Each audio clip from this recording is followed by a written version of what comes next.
Assalomu alaykum, hurmatli tomoshabinlar va qadrli obunachilar.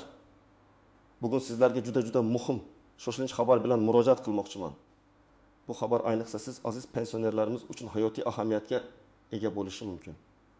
Hatto nafaqada bo'lmasangiz ham, oilangizda yoshi ulug' insonlar bo'lsa, ushbu ma'lumotni oxirigacha diqqat bilan tinglashingiz shart. Negaki bu mavzu nafaqat sizning moddiy ahvolingizga, balki kelajakdagi ijtimoiy himoyangizga ham bevosita ta'sir qiladi. Agar shu videoni hozircha ko'rayotgan bo'lsangiz, demak sizga g'amxo'rlik qilishimga ishonishingiz mumkin. Shuning uchun darhol kanalimizga obuna bo'lib, ushbu videoga like bosishni unutmang. Bu bizga bunday muhim ma'lumotlarni ko'proq odamga yetkazishga yordam beradi. Muammoning mohiyati, oldin qanday edi va hozir nima o'zgardi? Azizlar, uzoq yillar davomida pensiya tizimimiz ma'lum bir qoidalarga asosan ishlagan. Ko'pchilik pensionerlarimiz pensiyalarining hisoblanishi, to'lanishi va yangilanishi bilan bog'liq tartiblarga allaqachon ko'nikkan edilar. O'tmishda masalan, pensiya hujjatlarini topshirish va ularni qayta ko'rib chiqish jarayonlari odatda an'anaviy yo'l bilan, ya'ni pensiya jamg'armasiga shaxsan borish orqali amalga oshirilardi. Ma'lumotlar yangilanishi lozim bo'lsa, sizga xat yuborilardi yoki shaxsan borib murojaat qilish talab etilardi. Bu jarayon ko'pincha vaqt talab qiladigan, ba'zida esa qator noqulayliklar tug'diradigan holat edi. Masalan, bir qator hujjatlarni qayta to'plash, ularni tasdiqlatish uchun turli idoralarga borish, uzoq navbatlarda turish kabi holatlar yuzaga kelardi. Bu esa ko'plab keksa yoshdagi insonlar uchun jismoniy jihatdan ham qiyinchilik tug'dirardi. Bundan tashqari, ijtimoiy nafaqalar va qo'shimcha imtiyozlar olish uchun ham alohida murojaat qilish, har bir holat uchun alohida hujjatlar paketini yig'ish zarur edi. Ko'pchilik o'ziga tegishli bo'lgan qo'shimcha imtiyozlar va nafaqalardan bexabar qolishi ham tez uchraydigan holat edi. Chunki axborot yetishmovchiligi yoki murakkab byurokratik jarayonlar tufayli bu imkoniyatlardan foydalanish qiyinlashardi. Davlat tomonidan ajratilgan mablag'lar o'z egalariga to'liq yetib bormasligi xavfi ham mavjud edi. Chunki ma'lumotlar almashinuvi sust bo'lgan. Ammo hozir vaziyat biroz o'zgardi va bu o'zgarishlarni bilib olishingiz shart.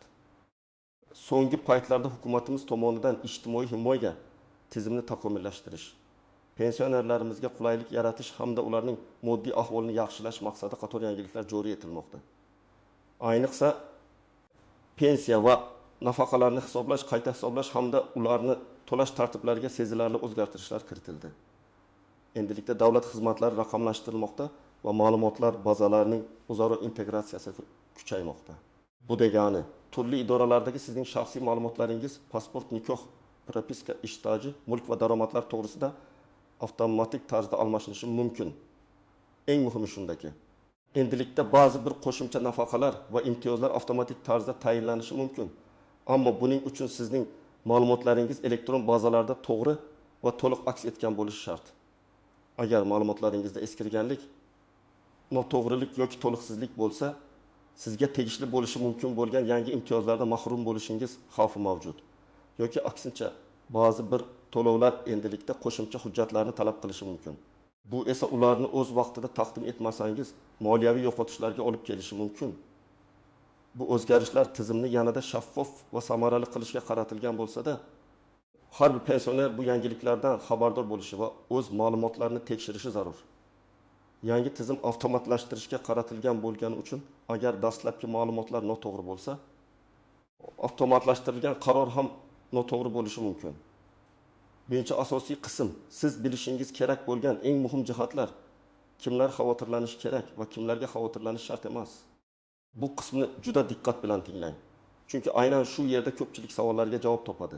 Asosiy e'tibor qaratilishi lozim bo'lgan jihat shuki, hozirda pensiya va nafaqa tizimida ma'lumotlar bazalarining integratsiyasi kuchaymoqda.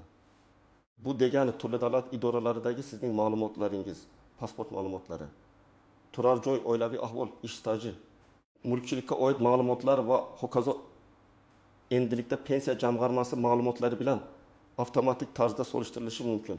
Bu bir tomondan yaxshi, chunki byurokratiya kamayadi. Ikkinchi tomondan, agar qaysidir bazada ma'lumotlaringiz noto'g'ri yoki eskirgan bo'lsa, bu butun tizimda noto'g'ri qaror qabul qilinishiga olib kelishi mumkin. Siz bilishingiz kerak bo'lgan muhim narsalar: 1. Ma'lumotlar bazalarining yangilanishi. Agar sizning pasportingiz o'zgargan bo'lsa, masalan familiya, ism, sharif o'zgargan bo'lsa yoki biometrik pasportga almashtirilgan bo'lsa, turar joyingiz manzili o'zgargan bo'lsa yoki oilaviy ahvolingizda, masalan nikoh, ajrashish, farzand tug'ilishi yoki yaqin qarindosh vafoti o'zgarishlar ro'y bergan bo'lsa, bu ma'lumotlarni pensiya jamg'armasi avtomatik ravishda olmasligi mumkin. Elektron tizimlarda hali ham eskirgan ma'lumotlar saqlanib qolgan bo'lishi ehtimoli bor. Bu esa sizning pensiya yoki nafaqangizni hisoblashda noto'g'ri ma'lumotlardan foydalanishga olib kelishi mumkin.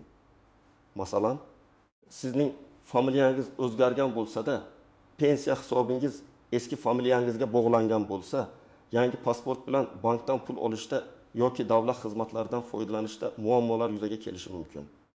2. Qo'shimcha nafaqalar va imtiyozlar. Hukumatimiz tomonidan muntazam ravishda ijtimoiy himoyaga muhtoj qatlamlarni qo'llab-quvvatlash maqsadida turli qo'shimcha nafaqalar va imtiyozlar joriy etiladi.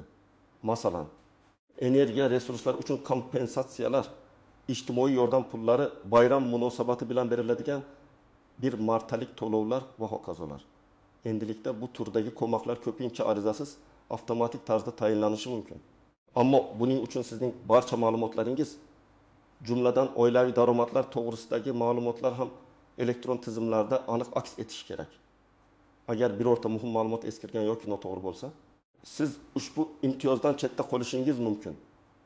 Deylik, 2023-yilda ijtimoiy himoya yagona reyestri orqali ham ta'minlangan oilalarga 500 ming so'm miqdorida bir martalik yordam puli ajratildi. Agar siz ushbu reyestrda bo'lsangiz, lekin sizning daromad ma'lumotlaringiz elektron bazada noto'g'ri aks etgan bo'lsa, masalan, siz hozirda ishlamaydigan bo'lsangiz ham eski ish joyingizdagi ma'lumotlar tizimda saqlanib qolgan bo'lsa, siz reyestrdan chiqarilishingiz yoki ushbu yordamdan mahrum bo'lishingiz mumkin. O't, ish staji va daromadlar to'g'risidagi ma'lumotlar ba'zan, ayniqsa Sovet davrida ishlagan pensionerlarimizning ish staji bilan bog'liq ma'lumotlar elektron bazalarda to'liq aks etmaydi. Ba'zi korxonalar yopilgani sababli arxiv hujjatlariga kirish qiyinlashgan bo'lishi mumkin. Bu holatda sizning pensiya miqdoringiz noto'g'ri hisoblangan bo'lishi yoki sizga tegishli bo'lgan qo'shimcha staj inobatga olinmagan bo'lishi mumkin. Hozirda bu borada ham yangi tartiblar joriy etilmoqda. Ammo sizning ishtirokingiz ham muhim. Agar mehnat stajingizda qandaydir uzilishlar yoki aniqlanmagan davrlar bo'lsa, bu sizning pensiya miqdoriga to'g'ridan-to'g'ri ta'sir qiladi. Masalan, 30 yil ish stajiga ega bo'lgan muallimaning ish staji elektron bazada 25 yil deb ko'rsatilgan bo'lsa, u har oyda o'rtacha 1,1 million so'mga kam pensiya olishi mumkin. Bu yil davomida katta summani tashkil etadi. Kimlar xavotirlanishi kerak? 1. Familiyasi, ismi, sharifi o'zgargan, ammo pensiya jamg'armasiga xabar bermaganlar. Misol uchun, opamiz Aziza opa turmushga chiqqanlardan so'ng familiyasini o'zgartirganlar. Ammo pasporti eski familiya bilan edi. Yoki pasportini yangilaganlarda yangi familiyasi pensiya jamg'armasining ma'lumotlar bazasida yangilanmagan. Bu holatda yangi to'lovlar tayinlansa, u noto'g'ri familiyaga yoki umuman topilmaydigan shaxsga yuborilishi mumkin. Natijada to'lovni olishda muammolarga duch keladi. Hattoki 100 ming so'mlik bayramona to'lovlar ham sizga yetib bormasligi mumkin. 2. Turar joy manzili o'zgargan, ammo propiskasi yangilanmagan yoki pensiya jamg'armasiga yangi manzilini xabar qilmaganlar. Masalan, Toshkent shahrida yashovchi Muzaffar aka qishloqdagi uyga ko'chib o'tgan, lekin propiskasini rasmiylashtirmagan. Agar pensiya to'lovi uning eski manziliga yuborilsa, u to'lovni olishda muammolarga duch keladi. Yoki ijtimoiy yordam dasturlari bo'yicha mahalliy hududlarga ajratiladigan mablag'lardan foydalana olmaydi. Misol uchun, qishloq joylarda ko'mir uchun beriladigan subsidiya dasturidan chetda qolishi mumkin. 3. Oilaviy ahvolida jiddiy o'zgarishlar bo'lganlar. Masalan, turmush o'rtog'i vafot etgan yoki farzandlari voyaga yetgan, ammo ular hali ham boquvchisini yo'qotganlik pensiyasi oluvchi shaxs sifatida ro'yxatda turishi mumkin. Yoki aksincha, yolg'iz yashayotgan va alohida ijtimoiy yordamga muhtoj bo'lgan pensionerlar, agar ular yolg'iz ekanliklari to'g'risidagi ma'lumotlar pensiya jamg'armasida aks etmagan bo'lsa, ularga tegishli bo'lishi mumkin bo'lgan qo'shimcha yordamlarni ola olmaydi. Masalan, yolg'iz qariyalarga beriladigan 200 ming so'mlik oylik yordamni ola olmasligi mumkin. Uzoq vaqt davomida hujjatlarni yangilamagan yoki pensiya jamg'armasi bilan aloqada bo'lmaganlar. ehtimol sizga tegishli bo'lishi mumkin bo'lgan yangi imtiyozlar haqida bilmasligingiz mumkin. Masalan, so'nggi 5 yilda birorta murojaat qilmagan, ma'lumotlarni tekshirtirmagan pensionerlar so'nggi bir necha yil ichida ish staji yoki daromadlari bilan bog'liq ma'lumotlarda aniqlik kiritishga ehtiyoji bo'lganlar. Masalan, 1990 yillarda xususiy korxonalarda ishlagan, ammo shu davrdagi daromadlari rasman to'liq ko'rsatilmagan bo'lsa, bu uning pensiya miqdoriga ta'sir qiladi. Hozirgi kunda bu borada ham ma'lum bir mexanizmlar takomillashtirilmoqda, biroq shaxsan murojaat qilish orqali o'tmishdagi kamchiliklarni to'g'rilash imkoniyati mavjud. Aytaylik, bir fuqaro 1992-1995 yillarda qishloq xo'jaligi korxonasida ishlagan, lekin o'sha davrdagi hisoblangan ish haqi miqdori pensiya hisoblash uchun taqdim etilgan bazada minimal darajada aks etgan. Bu uning pensiya miqdorini har oyda taxminan 7000 so'mga kamaytirishi mumkin. Kimlarga xavotirlanish shart emas. Men yaqinda barcha ma'lumotlarni yangilagan va hujjatlarni tartibga solganlar. Agar siz so'nggi 1 yil ichida pensiya jamg'armasi yoki davlat xizmatlari markazi orqali o'z ma'lumotlaringizni to'liq yangilagan bo'lsangiz, masalan, pasportingizni ID kartaga almashtirgansiz va barcha ma'lumotlar avtomatik yangilangan, demak sizga xavotirlanish shart emas. 2. Barcha rasmiy ma'lumotlar elektron bazalarda to'g'ri aks etganligi haqida ishonch hosil qilganlar. Masalan, sizning ism-sharifingiz, pasport ma'lumotlaringiz, turar joy manzilingiz va ish stajingiz bilan bog'liq barcha ma'lumotlar Yagona internet davlat xizmatlari portalida MyPatgov yoki pensiya jamg'armasining shaxsiy kabinetida to'g'ri aks etgan bo'lsa, siz bu ma'lumotlarni o'zingiz tekshirgan bo'lishingiz kerak. Pensiya to'lovlarini bank kartalari orqali oladigan va muntazam ravishda to'lovlar kelayotganligini tekshirib turadiganlar. Bu holatda agar sizning kartangizga pul tushayotgan bo'lsa, demak, asosiy ma'lumotlaringiz to'g'ri ekanligini anglatadi. Ammo shunda ham qo'shimcha imtiyozlar mavjudligini tekshirib qo'yish zarar qilmaydi. Chunki asosiy pensiya to'lovi bir narsa-yu, qo'shimcha ijtimoiy yordam boshqa narsa. Ikkinchi asosiy qism qoidalardagi istisnolar, qaltis jihatlar va sezilmas nozikliklar. Bu yerda biz kamroq ko'zga tashlanadigan, ammo juda muhim bo'lgan jihatlarga to'xtalib o'tamiz. Ko'pincha aynan shu nozikliklar katta muammolarga sabab bo'lishi yoki aksincha qo'shimcha imkoniyatlar ochishi mumkin agar siz ulardan to'g'ri xabardor bo'lsangiz. Istisnolar nogironligi bo'lgan pensionerlar. Agar siz nogironligi bo'lgan shaxs bo'lsangiz va pensiya olsangiz, sizga qo'shimcha imtiyozlar va nafaqalar taqdim etilishi mumkin. Biroq agar sizning nogironlik guruhingiz o'zgargan bo'lsa, masalan, guruhdan guruhga o'tgan bo'lsangiz yoki nogironlik muddati tugagan bo'lsa va uni uzaytirmagan bo'lsangiz, pensiya to'lovlaringiz o'zgarishi yoki to'xtatilishi mumkin. Shuningdek, nogironlik pensiyasi oluvchilar uchun tibbiy ko'rik muddatlari tugagan bo'lsa, ularning ma'lumotlari pensiya jamg'armasida avtomatik yangilanmasligi mumkin. Bunday holatda shaxsan murojaat qilish zarur. Misol uchun, guruh nogironlik pensiyasi oluvchi Shavkat aka har yili tibbiy ko'rikdan o'tib, nogironlik muddatini uzaytirishi kerak. Agar u bu muddatni o'tkazib yuborsa, uning pensiya to'lovlari vaqtinchalik to'xtatib turilishi mumkin. Bu esa uning oilasi uchun jiddiy moliyaviy muammo tug'diradi. Boquvchisini yo'qotganlik pensiyasi oluvchilar. Voyaga yetgan farzandlar agar ular kunduzgi ta'lim shaklida o'qishni davom ettirayotgan bo'lsa, ma'lum bir yoshgacha ushbu pensiyani olish huquqiga ega bo'ladilar. Lekin agar o'qishni tugatsalar, o'qish joyini o'zgartirsalar yoki kunduzgi ta'lim shaklidan sirtqi yoki kechki ta'lim shakliga o'tsalar, bu ma'lumotni darhol pensiya jamg'armasiga xabar qilishlari shart. Aks holda ortiqcha to'langan summalar qaytarib olinishi talab qilinishi mumkin. Masalan, oliy o'quv yurtida kunduzgi bo'limda o'qiyotgan talaba Azamjon 23 yoshga to'lgandan so'ng ham pensiya olaveradi. Agar o'qishni tugatsa va bu haqda pensiya jamg'armasiga xabar bermasa, unga ortiqcha to'langan erta yetimlik pensiya miqdori keyinchalik undirilishi mumkin. Xorijda yashovchi pensionerlar, agar siz O'zbekiston fuqarosi bo'lib, chet elda doimiy yashasangiz va O'zbekistondan pensiya olsangiz, siz uchun alohida tartiblar mavjud. Har yili konsullik muassasalarida shaxsiy mavjudligingizni tasdiqlashingiz talab etilishi mumkin. Agar bu tartibga rioya qilmasangiz, pensiya to'lovlaringiz to'xtatib qo'yilishi mumkin. Bu juda muhim nuansa. Bu tartib fuqaroning hayot ekanligini tasdiqlash va firibgarlikning oldini olish uchun joriy qilingan yangi turdagi nafaqalar. Ba'zan hukumat tomonidan muayyan bir ijtimoiy qatlamga yo'naltirilgan yangi nafaqalar joriy etiladi. Masalan, temir daftar, ayollar daftari yoki yoshlar daftariga kiritilgan oilalar a'zolariga alohida turdagi yordamlar. Bu nafaqalarni olish uchun sizning holatingiz ushbu daftarlarga kiritilgan bo'lishi va pensiya jamg'armasiga bu haqda ma'lumot taqdim etilishi kerak. Agar sizning ma'lumotlaringiz elektron tizimlarda yangilangan bo'lsa, siz avtomatik tarzda ushbu ro'yxatlarga kiritilishingiz va yordam olishingiz mumkin. Ammo har doim ham avtomatik tarzda bo'lavermaydi. Ba'zi hollarda shaxsiy murojaat talab qilinadi. 2. Qaltis jihatlar va nozikliklar. Firibgarlik, fake xabarlar. Afsuski, har qanday yangilik ortidan firibgarlar ham paydo bo'ladi. Sizga pensiya jamg'armasidan, ijtimoiy ta'minot vazirligidan degan soxta qo'ng'iroqlar yoki SMS xabarlar kelishi mumkin. Unda sizdan bank kartangiz raqami, paroli, CVV kodi yoki boshqa shaxsiy ma'lumotlaringizni so'rashlari mumkin. Hech qachon bunday ma'lumotlarni hech kimga aynan telefon orqali yoki soxta havolar orqali bermang.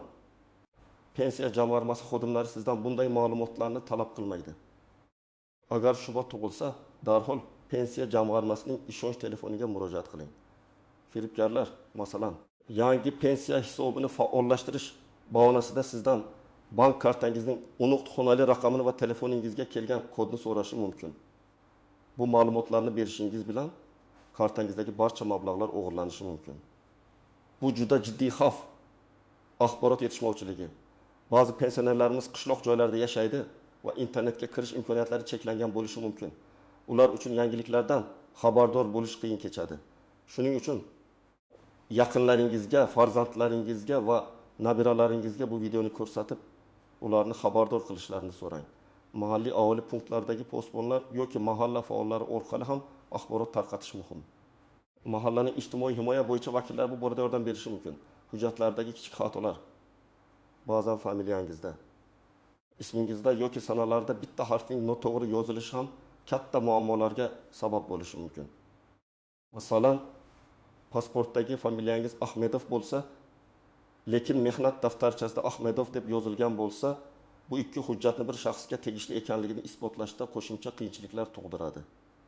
Bunday holatlar pensiya miqdoriga bevosita ta'sir qilmasligi mumkin, ammo yangi imtiyozlar olishda yoki bank xizmatlaridan foydalanishda muammolar keltirib chiqaradi. Bu kabi xatolarni sud orqali yoki DXM orqali tuzatishga ancha vaqt va resurs sarflanishi mumkin. Oilaviy tarkibdagi o'zgarishlarning ta'siri. Sizning oilaviy tarkibingizdagi o'zgarishlar, masalan, farzandlaringizning oila qurishi, alohida yashashi ham ba'zi ijtimoiy yordam turlarini olish huquqiga ta'sir qilishi mumkin. Agar siz kam ta'minlangan maqomida bo'lsangiz va oila a'zolarining daromadlari o'zgarsa, bu haqda tegishli idoralar xabardor qilinishi shart. Masalan, siz bilan birga yashayotgan va sizning daromadingiz kamligi sababli ma'lum nafaqa olayotgan bo'lsangiz, oila a'zolaringizdan biri yaxshi ish topib, daromadi oshsa, sizning kam ta'minlanganlik maqomingiz o'zgarishi va nafaqa miqdori kamayishi yoki to'xtatilishi mumkin. Amaliy maslahatlar, siz nima qilishingiz kerak? Aniq ko'rsatmalar. Endi esa eng muhim qismga keldik. Har bir pensioner nima qilishi kerakligi haqidagi aniq va amaliy ko'rsatmalar. Bu oddiy qadamlar sizning kelajakdagi moliyaviy barqarorligingiz va ijtimoiy himoyangizni ta'minlashda hal qiluvchi rol o'ynaydi. Sizni bezovta qilishi mumkin bo'lgan muammolarning oldini oladi. Barcha shaxsiy hujjatlaringizni to'plang va tekshiring. Pasport amal qilish muddati o'tmaganligini tekshiring. Agar eski namunadagi pasport bo'lsa, uni biometrik pasportga yoki ID kartaga almashtirishingiz kerak. Familiya, ism, sharifingizning to'g'ri yozilganligiga ishonch hosil qiling.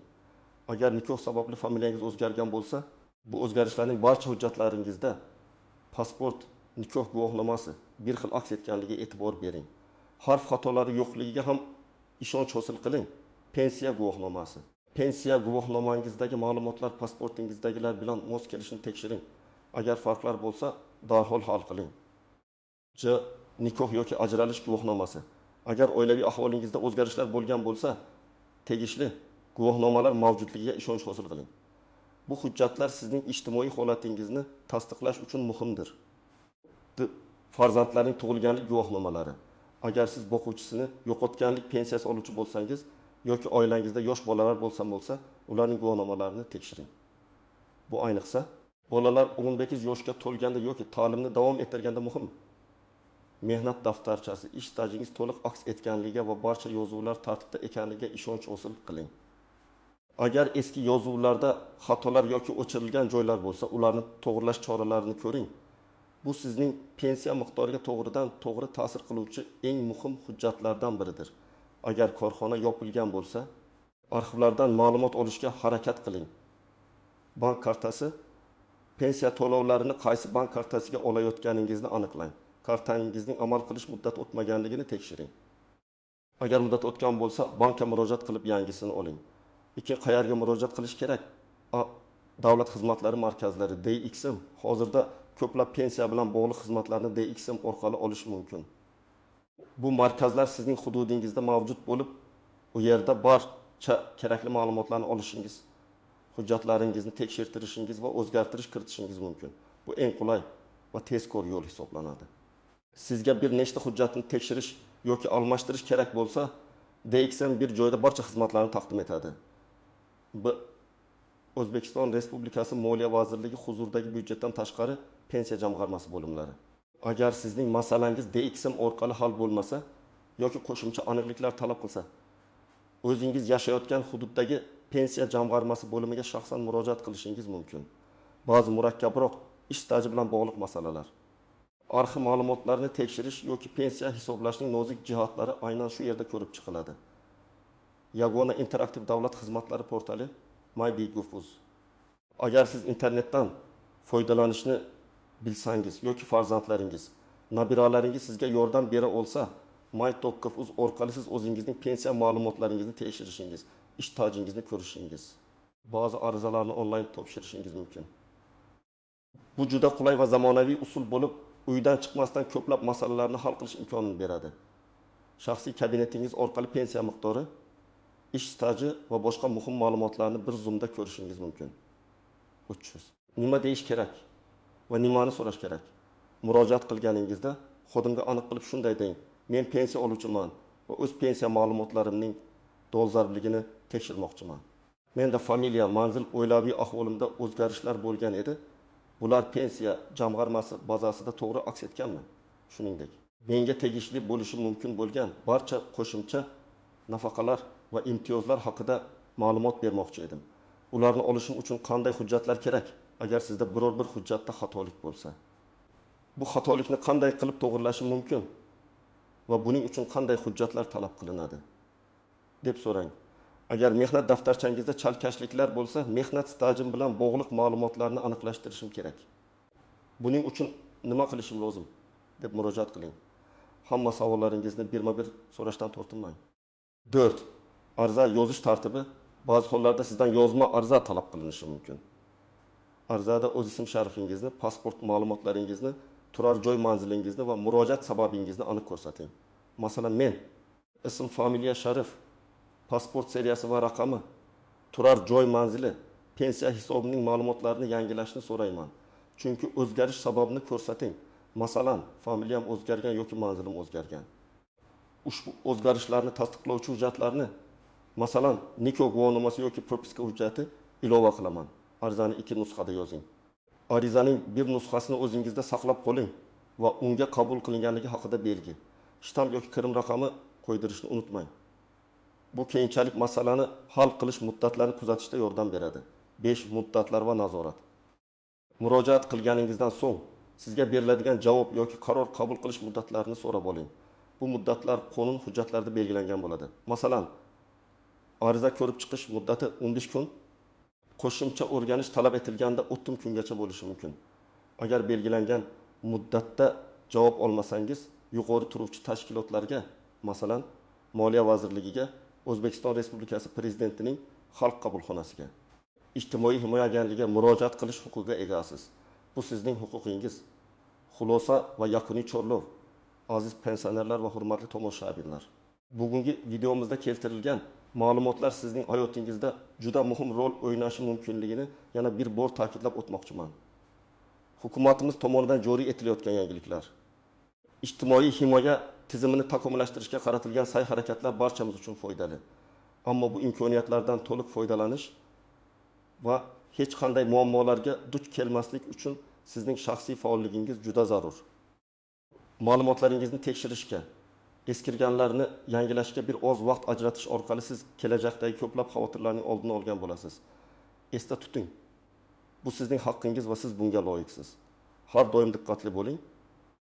Faqat rasmiy manbalardan olingan ma'lumotlarga ishoning firibgarlik tuzog'iga tushib qolishdan ehtiyot bo'ling. Sizning har bir harakatingiz o'zingiz va yaqinlaringiz uchun farovonlikni ta'minlaydi.